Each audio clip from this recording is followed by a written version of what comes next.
WNST, Towson, Baltimore, and Baltimore Positive. We are positively getting up on this Rams game this week. We have winter meetings going on. The Orioles might actually do something. Who knows?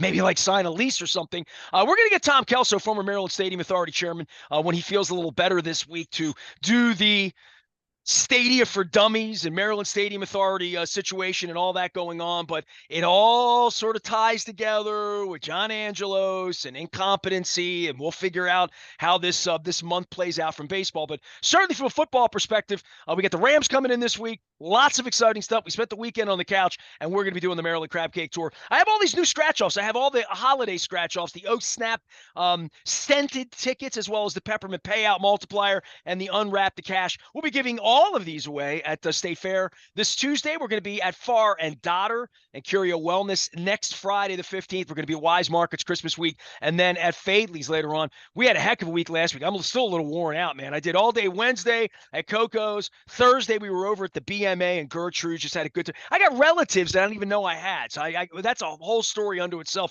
about how John Shields from Gertrude's and I are actually related for real. And that happened on Thursday, as well as some crab cakes. And then on Friday up at Hollywood Casino in Perryville, you'll hear all of that, including a really nice turn for our friends at the Chesapeake Feline Association up in Cecil County to talk about cats. And Amy Brennan, who's a Steelers fan who runs Hollywood Casino in Perryville, had some fun with her, and Troy Polamalu as well. Luke Jones joins us now to discuss, well, nothing that happened for the Ravens this weekend. No arrests, no jurisprudence, no injuries that we know about, no freak accidents that we need to be aware of yet.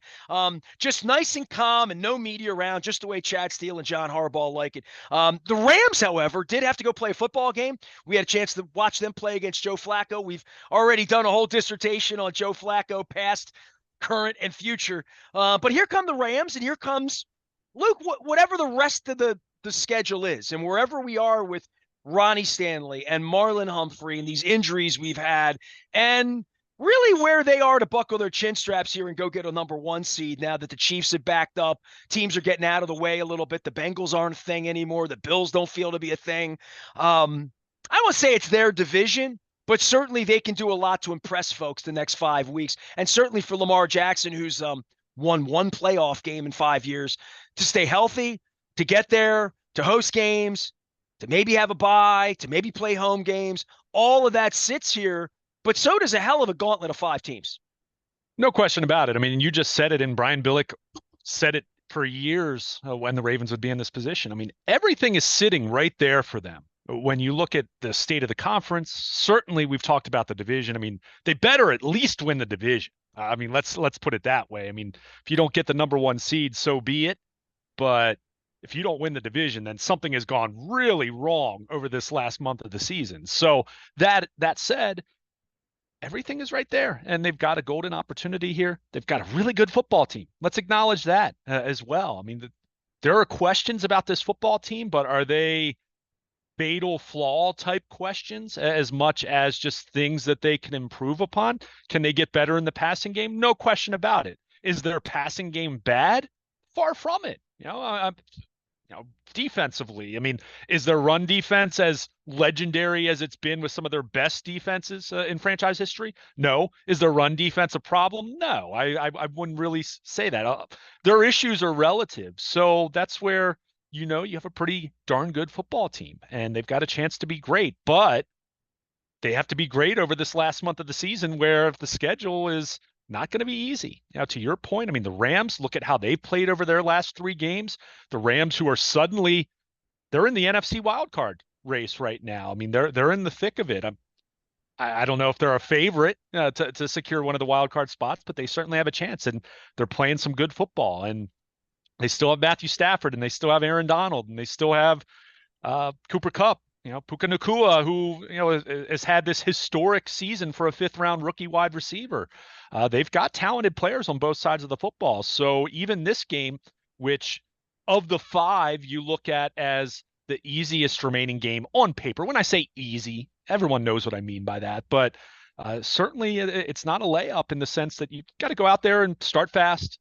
You don't want to give a team like the Rams a chance to stay in the ball game, because they have Matthew Stafford. They have a quarterback and a team with plenty of players left from that Super Bowl winner a couple years ago. So I mean, this is a Ravens team that needs to be ready. To your point, with the bye week, a chance to rest up. We'll see where Ronnie Stanley is. We'll see where Marlon Humphrey is. We'll see if Tyus Bowser becomes a factor at some point here over the last month of the season, although certainly you're not holding your breath at this point in time. But overall, this is a pretty healthy football team. But it was a team that certainly needed some rest. And that's where I thought it was interesting to see John Harbaugh in the aftermath of the win over the Chargers. And I don't think you and I touched on this early last week when we talked about what they did out in LA. John Harbaugh let them go from that point. I mean, there were some players who, my understanding is they scattered and didn't even go back to Owings Mills. And, Harbaugh decided to do that. The latest bye this team has had since 2001.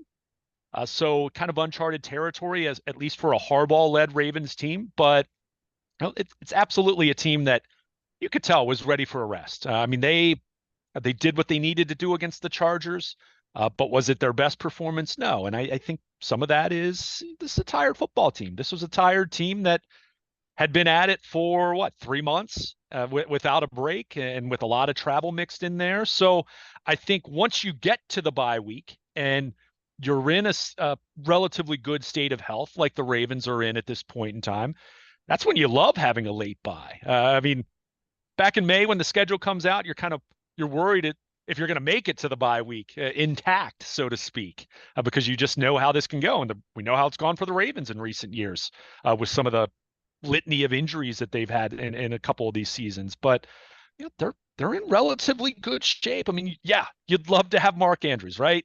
You'd love to have J.K. Dobbins, although that feels like 2 years ago, at this point in time when you lost him. But overall, you've got most of what you envision this football team being. You have most of it intact, and it's a credit to being a little bit healthier, and also a credit to some of the veterans that they've brought in, like a Jadeveon Clowney, like a Kyle Van Noy, like an Arthur Millette, who joined them, right around the start of training camp. So maybe not quite as much extreme with him, but I mean, they're in really good position, Nestor. And yeah, we're going to talk about January and not just Lamar, but this entire football team. I mean, Justin Tucker's the only one left from the Super Bowl 11 years ago. John Harbaugh has only won 2 playoff games since Super Bowl 47.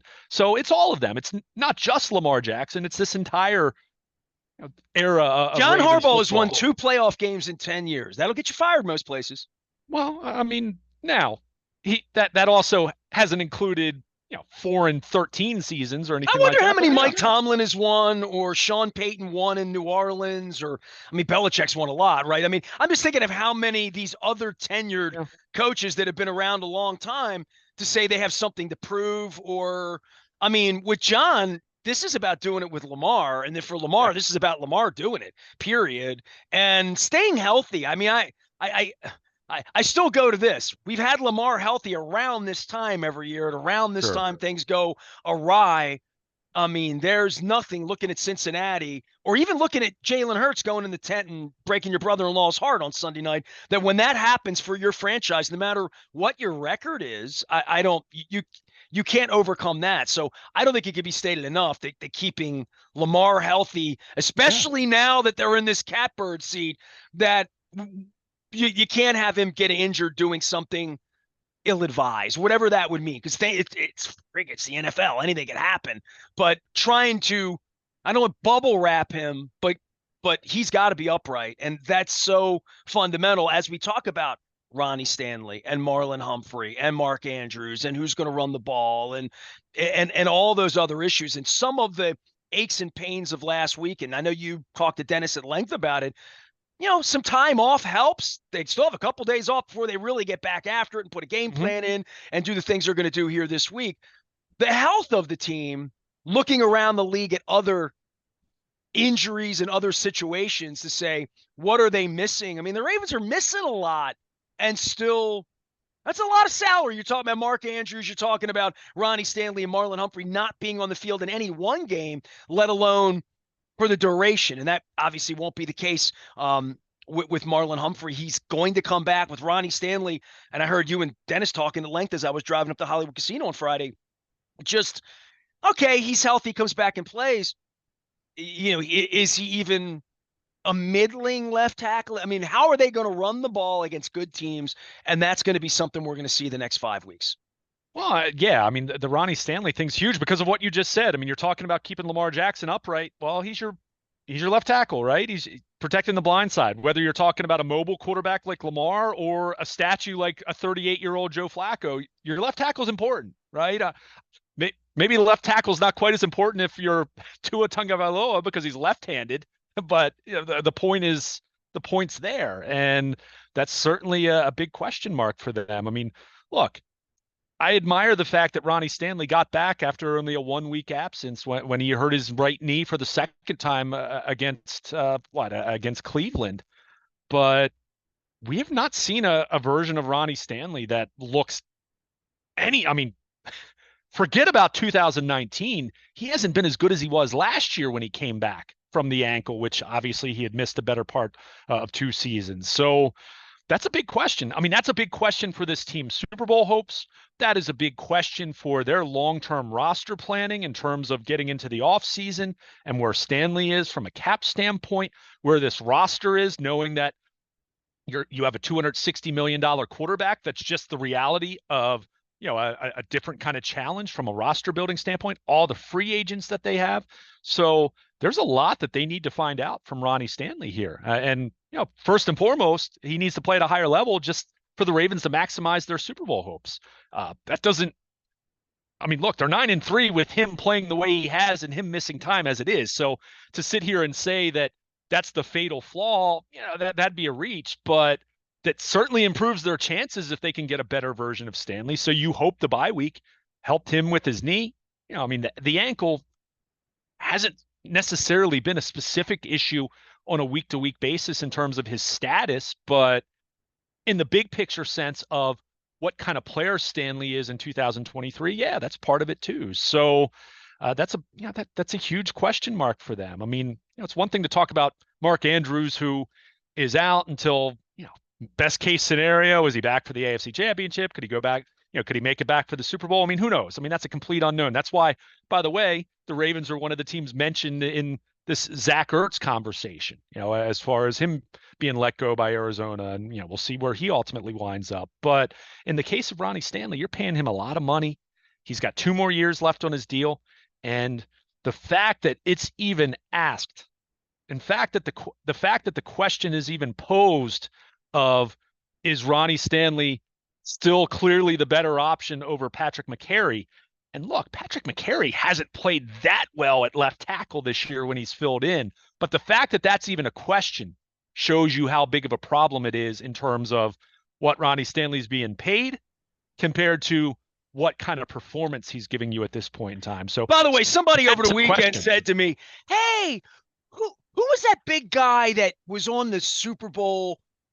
I can't remember. He came in and he played tackle and we won the Super Bowl." And I'm like, "Oh, Bryant McKinney." They're like, "Yeah, I met him at Costas with your mother that night 10 years ago." And I'm like, there's no Bryant McKinney coming down here. But when you think about Joe Flacco winning that Super Bowl 10 years ago, and this left tackle came in from the sky, and really tribute to Ozzie Newsome and DaCosta, and I guess at that time, probably wasn't Joe Ortiz was doing college at that time, probably George Kokinis, but pro personnel scouting and finding players that are available. Hey, hats off to the Browns for finding a real quarterback to go out there and play for a couple of weeks too.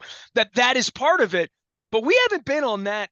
And I heard you and Dennis go at it at length about Ronnie Stanley, dead money, June 1st next year, what's going to happen. And look, we're in a real Super Bowl race here, but they're going to go as this offensive line goes. And I remember when Ronnie Stanley got hurt 4 years ago, turning to my wife when I lived downtown and said, they can't win the Super Bowl without that guy.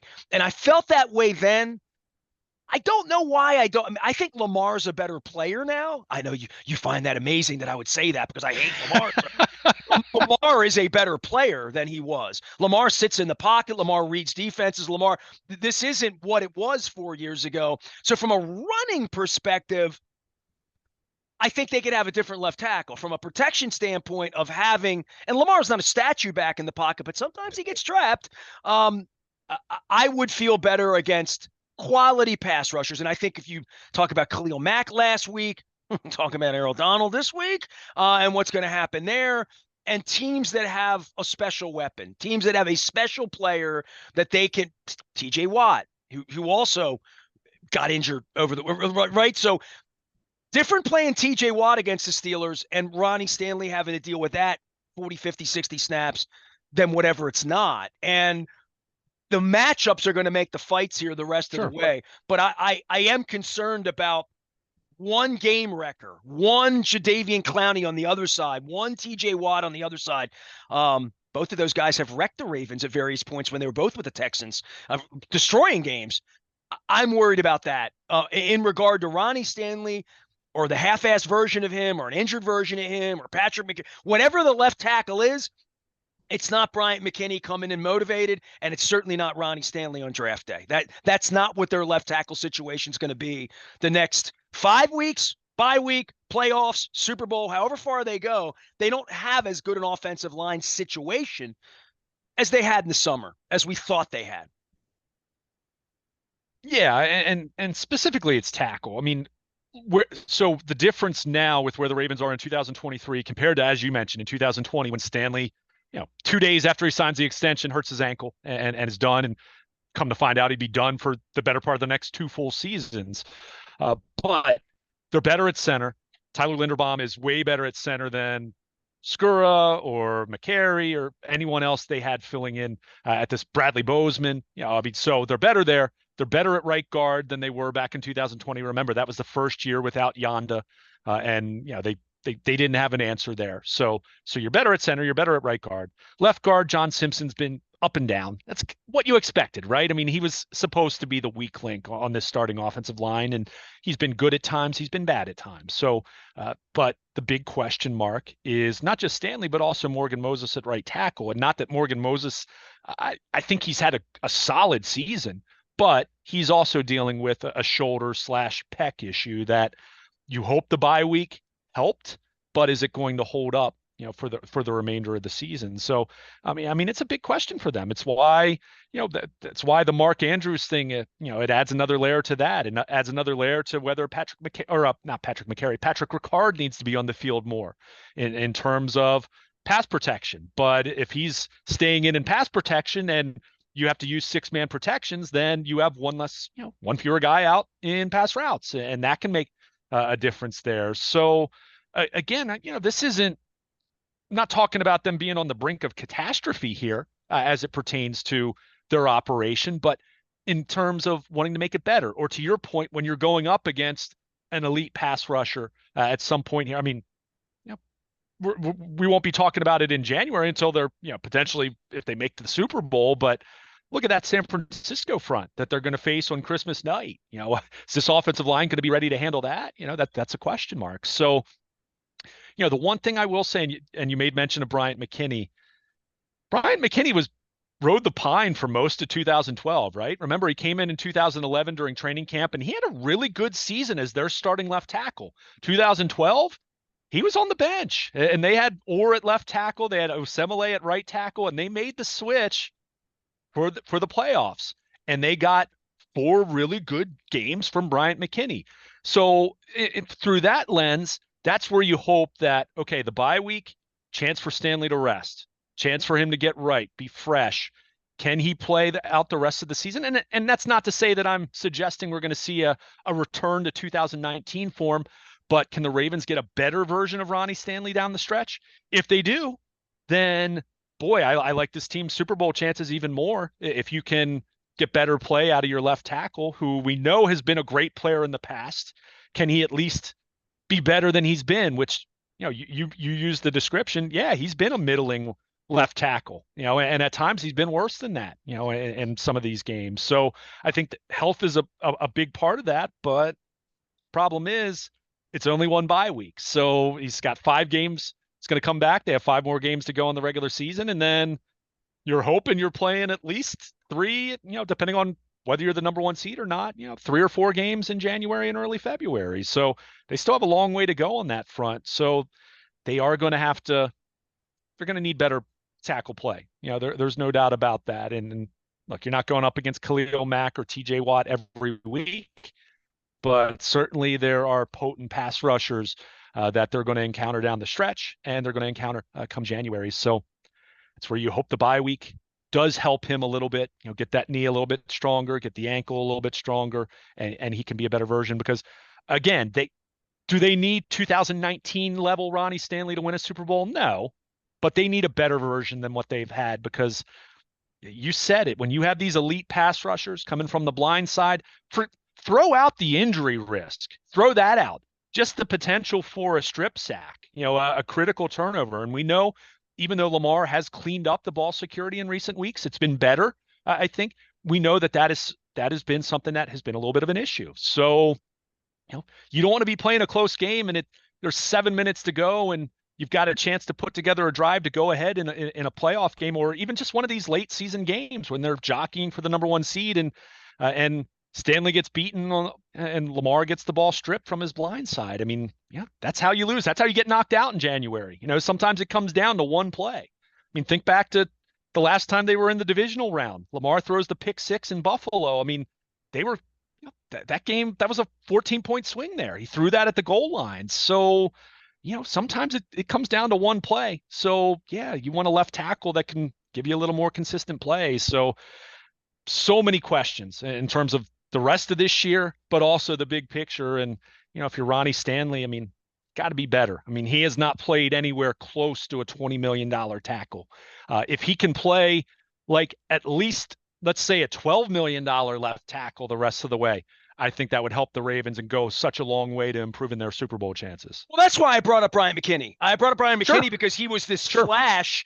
And I think, to your point, there will be another left tackle on this football team next September, no matter how Ronnie Stanley plays, just because of a reliability, a number. And I know there's a cap hit. I mean, there's going to be free agency and there's going to be a draft. There's going to be all that. But what else concerns you? I mean, as well as the defense has played, they better get Humphrey back on the field. And as well as the defense has played, somebody else is going to get hurt. That's going to happen in the next 5 weeks as well. And I know we should all be a little concerned about the silver part of all of these guys, whoever they are, the elders, the Zeitlers, the Moses, the OBJs, the not Roquan necessarily. He plays a rough and tumble game, but I think the end of the year, and you talk about fatigue, you talk about the bye week, just older players. I mean, how Clowney has played, how Van Noy has played. They're going to need that kind of productivity out of their veteran players, and the rest is good. But there is no more rest unless they earn it. They might get a week off in January. They get a chance to go earn that, but this is where everybody's tired and everybody's beaten up, and their silver committee, including Tucker, who's 30, needs to make field goals on cold, wet, gray days. Yeah, no doubt about it. And look, I mean, what you just presented, that's every team, right? So this isn't a knock on the Ravens. It's just the reality of a 17-game schedule as opposed to 16 and having an expanded playoff field as well here over the last few years. I mean, there's just the gauntlet's more challenging than it was even 5 years ago in that regard. So, I'll give you a great example, and not that I am predicting this to happen, but Jadeveon Clowney, and I wrote about him at BaltimorePositive.com over the bye week, and the fact that he kind of mastered a pass rushing move. Chuck Smith talked about this over the bye week and how that's made such a difference for him. But I'll remind everyone, and this is an example, this is not a prediction, but Justin Houston, at this time last year, we were talking about him potentially making the Pro Bowl. We were talking about him being a slam dunk because I think he had 8.5 or 9 sacks or something like that at the bye week. It was somewhere along there. And we were talking, okay, he's going to be their first double-digit sack guy since Terrell Suggs. What happened the rest of the way for Justin Houston? He faded out. He was not much of a factor the rest of the way. And now he's 4 years older than Jadeveon Clowney. He was 4 years older than Jadeveon Clowney is now. So, but the example stands, the point stands to what you were alluding to, that, you've got to keep these older guys fresh for the stretch run. You want to keep them fresh for January. That's why Clowney, you need to continue to keep him on a pitch count. You don't want to push him too hard. Odell Beckham's a great example of this. Beckham, arguably, you look at his last 3 games have been his best 3 games as a Raven. They've also been his smallest snap counts. They've kept him on more of a pitch count. Now, some of that's been out of necessity because the shoulder has been a factor for him over the last couple games. But the point stands that I think an Odell Beckham playing 20, 25, 30 snaps is going to be more effective than a Beckham trying to play 60 or 65. Now, come the divisional round or the AFC championship or whatever, that could be a different conversation at that point in the season. But in terms of trying to keep some of these veteran players, some of these guys with injury histories fresh, yeah, John Harbaugh's got to be thinking about that. You have to think in those terms with some of these veteran players. So, that's no different than, that's no different than Kansas City talking about, how they're handling their veterans or anyone left that's going to be a legitimate Super Bowl contender in either conference. So it's a war of attrition. And Sunday was another reminder of that as we saw more players going down with injuries, even quarterbacks going down with injuries. But, the Ravens are in a great spot in the sense of most of their concerns, even the Stanley situation. These are all still very relative compared to some of the fatal flaws that you look at with some other playoff hopefuls. I mean, know, we've talked at length about the Browns. What about the Steelers? I mean, Kenny Pickett now is hurt. I mean, people have talked about some of the Ravens' bad losses the last couple of years, and I'm not saying this to pick on Mike Tomlin, but I'm kind of picking on Mike Tomlin here.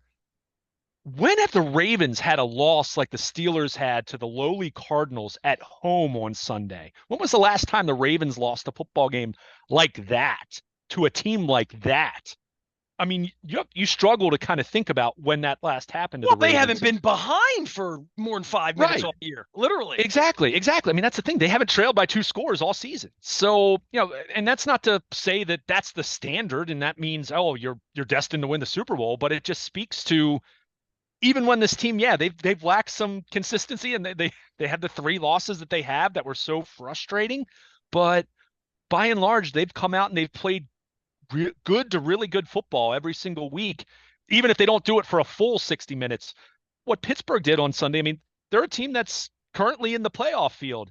They look horrendous. I mean, even their defense, say what you want about losing Kenny Pickett and whatever, however good he is or not good, whatever, that's a debate that will continue. But what about the Pittsburgh defense in that game? I mean, what was that? So you look at teams like that relative to questions that the Ravens have, and I get it. Talked about Ronnie Stanley. I have questions about this passing game without Mark Andrews the rest of the way. I mean, there's no doubt about that.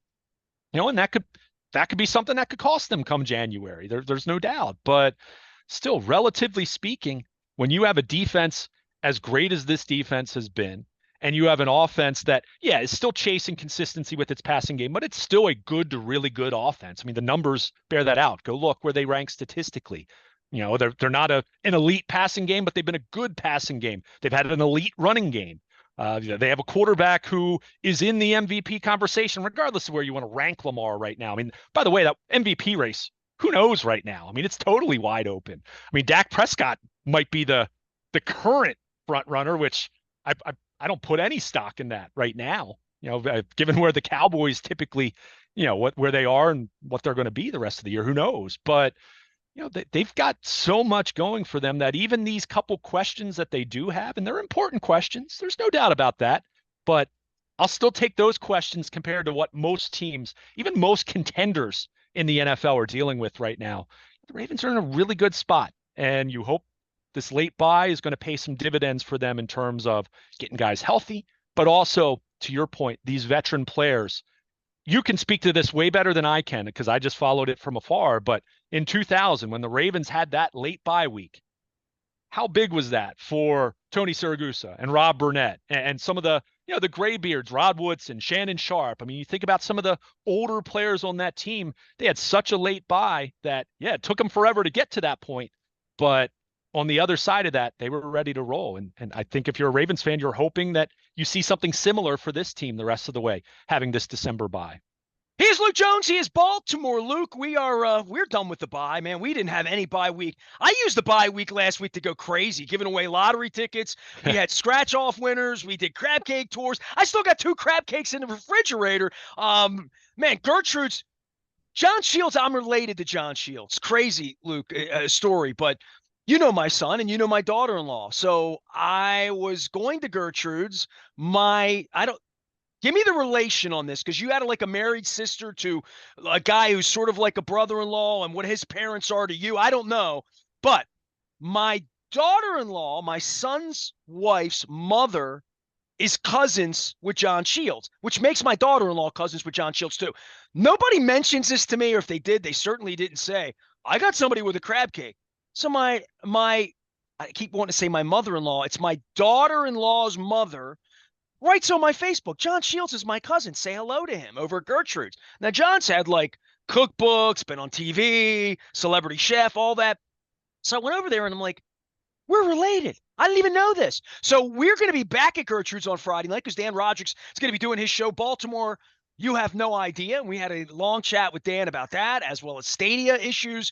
We had Odette Ramos on, councilwoman over at Gertrude's. That was on Thursday. Friday, we were up at Hollywood Casino in Perryville. Had some great guests up there. Amy Brennan joined us, as well as Christian Horton.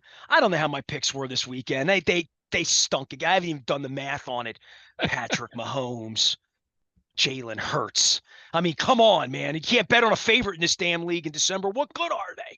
But nonetheless, on Wednesday, we were Coco's, had Brasig, had Ron Cassie on as well, talking about Stadia, talking about baseball. Luke will be monitoring all things baseball winter meetings this week, as a lot of our pals are in Nashville covering all that. Luke's going to be out in Owings Mills covering all things Ravens and Rams as we get injury reports out for you on the WNST Tech Service, brought to you by Coons Baltimore Ford. Lots and lots of great conversations this week here. No bye week, no time for any of that. The Maryland Lottery sponsoring our crab cake tour, getting us back out on the road on Tuesday. We'll be at State Fair in the morning, joined by Bill Cole and Dennis Colatzos. Then on next Friday, we're going to be at Curio and Far and Daughter. That's the 15th. We're going to be at Wise Markets Christmas week, and then at Fadley's in Lexington Market just after that. Luke, for you with this Rams game and concerns for the team and where they are, we went through injuries and styles making fights a little bit here, right? Like whether it's the Rams game this week, Jacksonville. We'll see them on Monday Night Football as well. And then this craziness toward the holiday of this 49ers game where we saw the 49ers Eagles become the game of the year on Sunday afternoon. Man, Christmas night. I mean, the Ravens win a pair of games here and hold their water, and they're 11-3, and whatever San Francisco is going to be. Gonna make Christmas night kind of cry. Not that I'm looking over the hill because they better take care of the Rams, and they have another trip down to Jacksonville that can be a mess.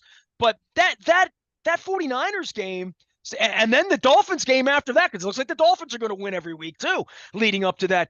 They're going to play some really big games with big audiences, and Sunday Night Football, Monday Night Football, Christmas Night Football. They got all that going on. They're going to be a true spotlight. They're going to play as a favorite now that the Chiefs stink, right? Literally. Yeah, well, I mean, the Chiefs don't stink, but I mean, you look at their remaining schedule. I mean, like you said, they should beat the Rams. I'm not talking out of turn saying that. I mean, the Rams are playing better football the last few weeks, but better win that game because, to your point, it doesn't get any easier after that. And yeah, I look at that 49ers game on Christmas night. If the Ravens do what they should, what you feel like they're capable of doing these next couple games, and same with San Francisco, I mean, everyone's going to be talking about that as a potential Super Bowl preview. But back in 2019, the Ravens played the 49ers in Baltimore. I mean, that was talked about in the same way, a Super Bowl preview kind of matchup. But yeah, I mean, there are no layups left. I mean, there aren't. I mean, even week 18, I mean, who the heck knows what's going to happen? What's going to happen with Kenny Pickett and the Steelers and all of that? But it's it's certainly they're going to earn it. If we're talking about the Ravens, I made this point, may have made it to you last week, but I certainly made it to Dennis. If we're talking about the Ravens come July 11th and they're off and they're enjoying a bye week, they're going to have earned it because this is not going to be an easy schedule. And I think you're hoping, in the same way we talked about the bye, you're hoping that this late season schedule and the fact that they're going to have to keep winning, because Kansas City, loss aside on Sunday night, Chiefs aren't going anywhere.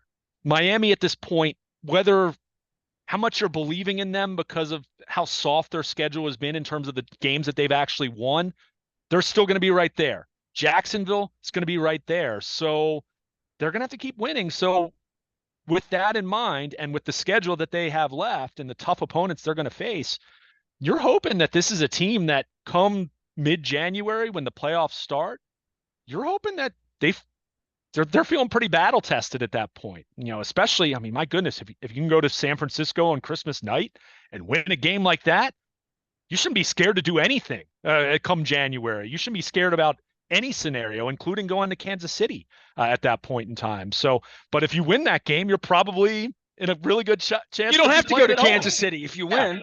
Yeah, probably. So, I mean, it goes back to what we said at the beginning of our conversation. I mean, it is all sitting right there for them. They are in such great position right now. Thank you, Brian Billick. I channel Billick when I hear that from you. It's true. I mean, it's where they are right now. I mean, it is all right there. They can accomplish everything they want to accomplish, but they've got to go out and do it, and it's not going to be easy. And they got to stay healthy. I mean, they're Andrew's injury aside, they're pretty healthy overall right now, considering it's December. I mean, no one's 100%. I mean, we know that, but they're in pretty decent shape, far better than a couple years ago. I mean, that's stating the obvious there. So, but they've got to go out and do it, and they've got to play good football, and they've got to, hopefully the coaching staff found some ways to find a little more consistency, specifically on the offensive side of the ball. Defensively, I don't have a lot to say. Just keep doing what you've been doing. I mean, it's been that great just about every single week, save for a quarter here and there. So, just go out, and it's time to take care of business. And if you do that, you've got a heck of a chance to be the number 1 seed and, have some fun come January. I mean, that's what this is all about. He is Luke Jones. He is Baltimore Luke. He'll be in Owings Mills all week long. We're going to be monitoring all things baseball winter meetings around here as well. If you're on the WNST Tech Service, brought to you by Coons Baltimore Ford, you will get all the injury reports early. Crab Cake Tours out on the road. If you want a peppermint pay, I gave people choices up. And it's funny. I have these O-Snaps. You can smell them. They got the peppermint. Sort of can smell it, and then the unwrap the cash, and I would hold them up and say, which one do you want? Everybody wanted a different one. We had a bunch of winners up at Hollywood Casino on Friday. We hope to have more at State Fair this week, and certainly for you, if you want to join us at Far and Dotter next Friday the 15th, we're going to be there in the afternoon as well. Also brought to you by Win Donation and our friends at Jiffy Lube Multi-Care. Big week around here. Lots going on. Lots of great interviews we did last week on the Crab Cake Tour, including more stuff this week as we get ready for the Rams. And we cross our fingers for Blake Snell signing and the Orioles to spend some of that money, make it rain that we've given them, and maybe sign a lease. I am Nestor. We are WNST, AM 1570, continuing 25 years of full disgust with everything regarding the Angelos family. We are Baltimore Positive. Stay with us.